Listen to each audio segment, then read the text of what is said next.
नमस्कार दोस्तों, मैं हूं सोनी मेहुल और आज आपके सामने मैं फिर हाजिर हुए एक नया कंटेंट लेकर। आज हम बात करने वाले हैं भगवान शिव के जन्म की पौराणिक कथाएं के बारे में।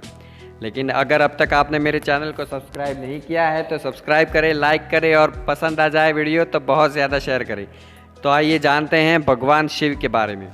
हम सब के प्रिय भगवान शिव का जन्म नहीं हुआ है, वे स्वयंभू है, लेकिन पुराणों में उनकी उत्पत्ति का विवरण मिलता ज़रूर है। विष्णु पुराण के अनुसार ब्रह्मा भगवान विष्णु की नाभि कमल से पैदा हुए, जबकि शिव भगवान विष्णु के माथे के तेज से उत्पन्न हुए बताए गए हैं। विष्णु पुराण के अनुसार माथे के तेज से उत्पन्न होने के कारण ही शिव हमेशा योग मुद्रा में रहते हैं। श्रीमद् भगवत के अनुसार एक बार जब भगवान विष्णु और ब्रह्मा अहंकार से अभिभूत हो स्वयं को श्रेष्ठ बताते हुए लड़ रहे थे, तब एक जलते हुए खंभे से भगवान शिव प्रकट हुए। विष्णु पुराण में वर्णित शिव के जन्म की कहानी शायद भगवान शिव का एकमात्र बाल रूप वर्णन है। इसके अनुसार ब्रह्मा को एक बच्चे की ज़रूरत थी। उन्होंने इसके लिए तपस्या की, तब अचानक उनकी गोद में रोते हुए बालक शिव प्रकट हुए। ब्रह्मा ने बच्चे से रोने का कारण पूछा तो उसने बड़ी मासूमियत से जवाब दिया कि उनका कोई नाम नहीं है, इसलिए वो रो रहा है। क्या आप जानते हैं भगवान शिव के 10 रुद्रावतार? तब ब्रह्मा ने शिव का नाम रुद्र रखा, जिसका अर्थ होता है रोने वाला। शिव तब भी चुप नहीं हुए, इसलिए ब्रह्मा ने उन्हें दूसरा नाम दिया, पर शिव को नाम पसंद नहीं आया और फिर वे भी चुप नहीं हुए। इस तरह शिव को चुप कराने के लिए ब्रह्मा ने 8 नाम दिए और शिव 8 नाम हैं रुद्र, शर्व, भाव, उग्र, भीम, पशुपति, ईशान और महादेव से जाने गए।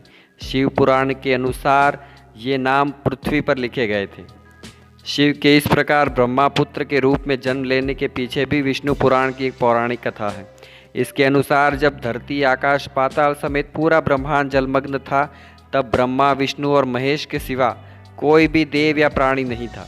तब केवल विष्णु ही जल सतह पर अपने शेष नाग पर लेटे नजर आ रहे थे। तब उनकी नाभि से कमल नाल पर ब्रह्मा जी प्रकट हुए। ब्रह्मा विष्णु जब सृष्टि के संबंध में बात कर रहे थे तो शिव जी प्रकट हुए। ब्रह्मा ने उन्हें पहचानने से इनकार कर दिया। तब शिव के रूठ जाने के भय से भगवान विष्णु ने दिव्य दृष्टि प्रदान कर ब्रह्मा को शिव की याद दिलाई और ब्रह्मा को अपनी गलती का एहसास हुआ और शिव से क्षमा मांगते हुए उन्होंने उनसे अपने पुत्र रूप में पैदा होने का आशीर्वाद मांगा। शिव ने ब्रह्मा की प्रार्थना स्वीकार करते हुए उन्हें ये आशीर्वाद प्रदान किया। जब ब्रह्मा ने सृष्टि की रचना शुरू की तो उन्हें एक बच्चे की ज़रूरत पड़ी और तब उन्हें भगवान शिव का आशीर्वाद ध्यान आया। अतः ब्रह्मा ने तपस्या की और बालक शिव बच्चे के रूप में उनके गोद में वो प्रकट हो गए। तो आइए और जानते हैं भगवान शिव के बारे में। शंकर जी को संहार का देवता कहा जाता है। भगवान शंकर या महादेव आरण्य संस्कृति, जो आगे चलकर सनातन शिव धर्म से नाम से जाने जाते हैं, में सबसे महत्वपूर्ण देवताओं में से एक है। शिव त्रिदेवों में एक देव है। इन्हें देवों के देव महादेव भी कहते हैं। इन्हें भोलेनाथ, शंकर, महेश, रुद्र, नीलकंठ, गंगाधर आदि नामों से जाना जाता है। तंत्र साधना में इन्हें भैरव के नाम से भी जाना जाता है। हिंदू शिव धर्म के प्रमुख देवताओं में से वे हैं। वेद में इनका नाम रुद्र है। यह व्यक्ति की चेतना के अंतर्यामी हैं।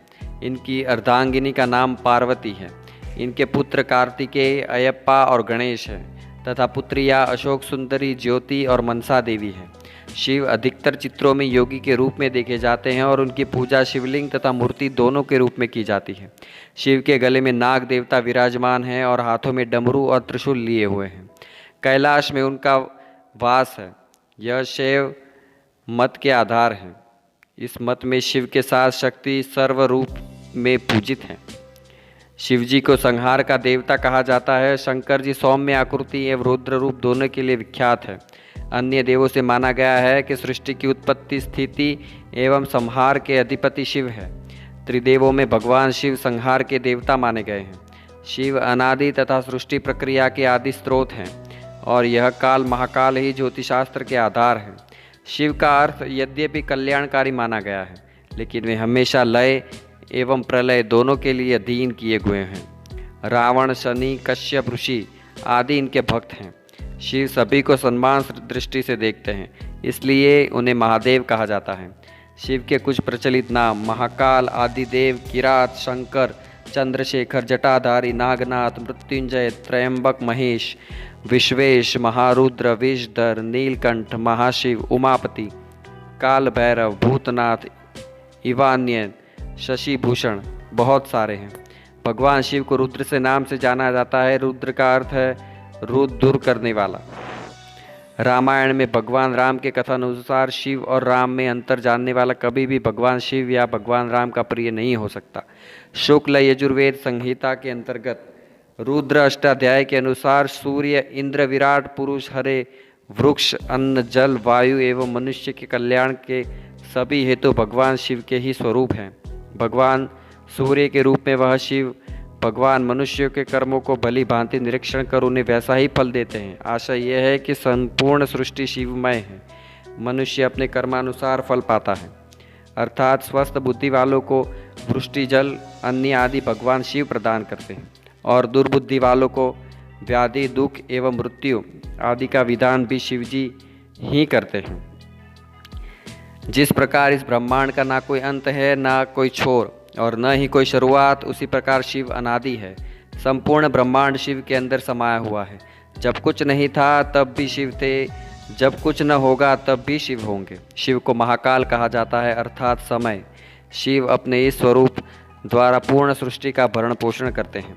इसी स्वरूप द्वारा परमात्मा ने अपने ओज व उष्णता की शक्ति से सभी ग्रहों को एकत्रित कर रखा है।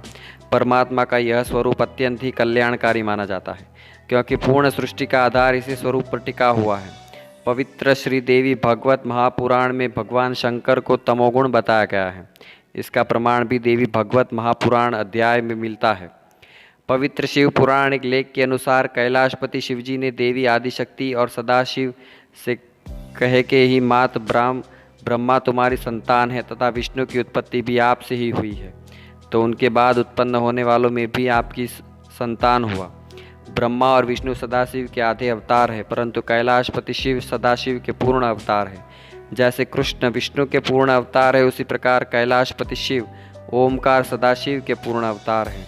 सदाशिव और शिव दिखने में, वेशभूषा और गुण में बिल्कुल समान है। इसी प्रकार देवी सरस्वती, लक्ष्मी और पार्वती आदि शक्ति की अवतार है। शिव पुराण के लेख के अनुसार सदाशिव जी कहे हैं कि जो मुझमें और कैलाशपति शिव में भेद करेगा या हम दोनों को अलग मानेगा वो नरक में गिरेगा, या फिर शिव और विष्णु में जो भेद करेगा वो नरक में गिरेगा। वास्तव में मुझमें ब्रह्मा, विष्णु और कैलाशपति शिव कोई भेद नहीं, हम एक ही हैं, परंतु सृष्टि के कार्य के लिए हम अलग अलग रूप लेते हैं। पृथ्वी पर बीते हुए इतिहास में सतयुग कलयुग तक एक ही मानव शरीर ऐसा है जिसके ललाट पर ज्योति है। इसी स्वरूप द्वारा जीवन व्यतीत कर परमात्मा ने मानव को वेदों का ज्ञान प्रदान किया, जो मानव के लिए अत्यंत ही कल्याणकारी साबित हुआ। वेदो शिवम शिवो वेदम, परमात्मा शिव के इसी स्वरूप द्वारा मानव शरीर को रुद्र से शिव बनने का ज्ञान प्राप्त होता है। तो आइए जानते हैं शिव के नंदीगण, जो है नंदी, भृगी, रीटी, टुंडी, श्रृंगी, नंदिकेश्वर, बेताल, पिशाच, तोतला और भूतनाथ। अब आइए जानते हैं शिव की अष्टमूर्ति। पृथ्वी मूर्ति है शर्व, जल मूर्ति भव, तेज मूर्ति रुद्र, वायु मूर्ति उग्र, आकाश मूर्ति भीम, अग्नि मूर्ति पशुपति, सूर्य मूर्ति ईशान, चंद्र मूर्ति महादेव।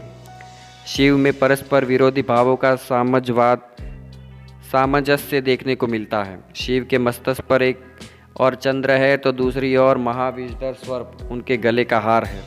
वे अर्धनारीश्वर होते हुए भी कामजीत है, गृहस्थ होते हुए भी श्मशानवासी वितरागी है, सौम्य आशुतोष होते हुए भी भयंकर रुद्र है। शिव परिवार भी इससे अछूता नहीं है। उनके परिवार में भूत, प्रेत, नंदी, सिंह, सर्प, मयूर व मूषक सभी का संभाव देखने को मिलता है। वे स्वयं द्वंद्वों से रहित सह अस्तित्व के महान विचार का परियाचक है।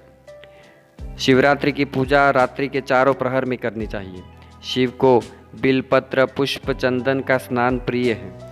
इनकी पूजा के लिए दूध, दही, घी, गंगाजल, शहद, इन 5 अमूर्ति जिसे पंचामृत कहा जाता है से की जाती है। शिव का त्रिशूल और डमरू की ध्वनि मंगल गुरु से संबंधित है।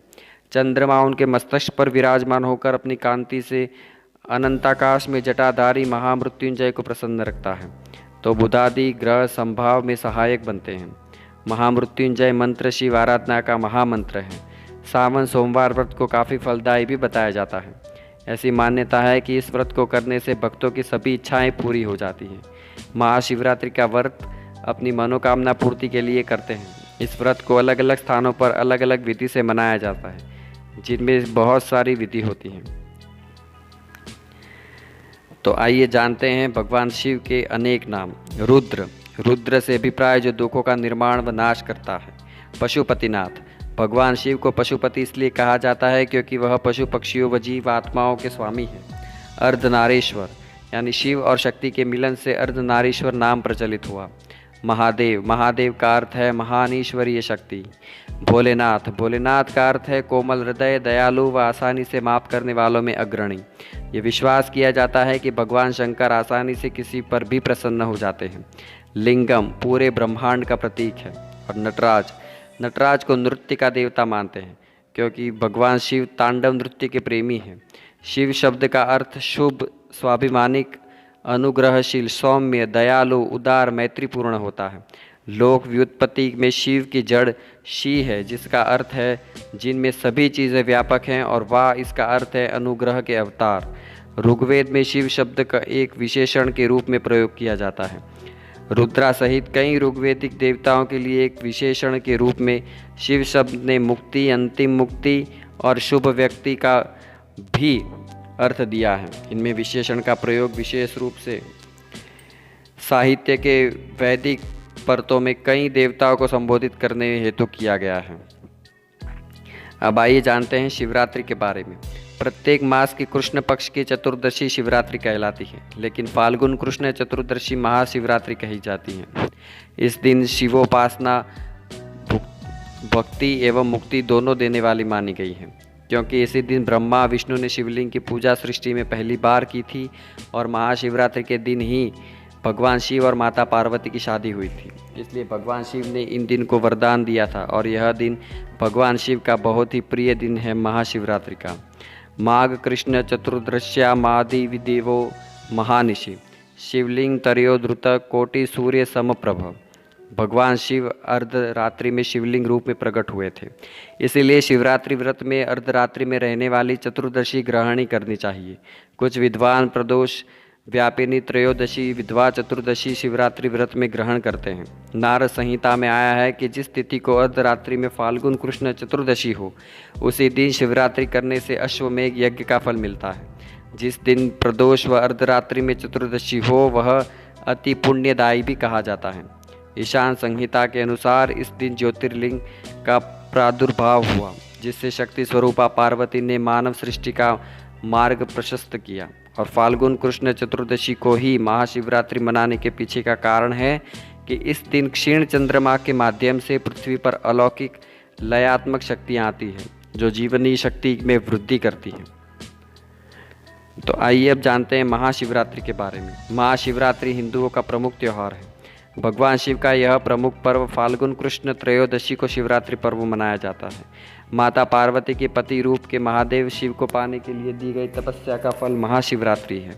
यह शिव और शक्ति की मिलन की रात है। आध्यात्मिक रूप से इसे प्रकृति और पुरुष के मिलन की रात के रूप में बताया जाता है। इस दिन माता पार्वती और शिव विवाह के पवित्र सूत्र में बनते हैं। शादी में जिस 7 वचनों का वादा वर वधू आपस में करते हैं, उसका कारण शिव पार्वती विवाह है। महादेव शिव का जन्म उल्लेखन कुछ ही ग्रंथों में मिलता है, परंतु शिव अजन्मा है, उनका जन्म या अवतार नहीं हुआ। महाशिवरात्रि पर्व भारतवर्ष में काफ़ी धूमधाम से मनाया जाता है। अब आइए जानते हैं शिव महापुराण के बारे में। शिव महापुराण में देवों के देव महादेव अर्थात महाकाल के बारे में विस्तार से बताया गया है कि शिव पुराण में शिव लीलाओं और उनके जीवन की सभी घटनाओं के बारे में उल्लेख किया गया है। शिव पुराण में प्रमुख रूप से 12 संहिताएँ हैं। महादेव को एक बार इस दुनिया को बचाने के लिए विष का पान करना पड़ा था और उस महाविनाशक विष को अपने कंठ में धारण करना पड़ा था। इसी वजह से उन्हें नीलकंठ के नाम से भी जाना जाता है। अब आइए जानते हैं कैलाश मानसरोवर। कुछ कथाओं के अनुसार कैलाश सरोवर को शिव का निवास स्थान माना जाता है। भगवान शिव के अनेक अवतार हैं। प्रलय काल के समय इनका अवतार निराकार ब्रह्म, जिसमें कि उत्तराखंड में निरंकार देवता से भी जाना जाता है और पूजा जाता है। एक ऐसा ही अन्य अवतार है भैरवनाथ अवतार, जिसे भैरव या काल भैरव के नाम से भी जाना जाता है। तो दोस्तों आज हमने बात की भगवान शिव के बारे में। मुझे उम्मीद है आपको वीडियो बहुत पसंद आया होगा। तो पसंद आया तो लाइक करें, शेयर करें और सब्सक्राइब करें। मिलते हैं अगले नए वीडियो के साथ, तब तक के लिए धन्यवाद।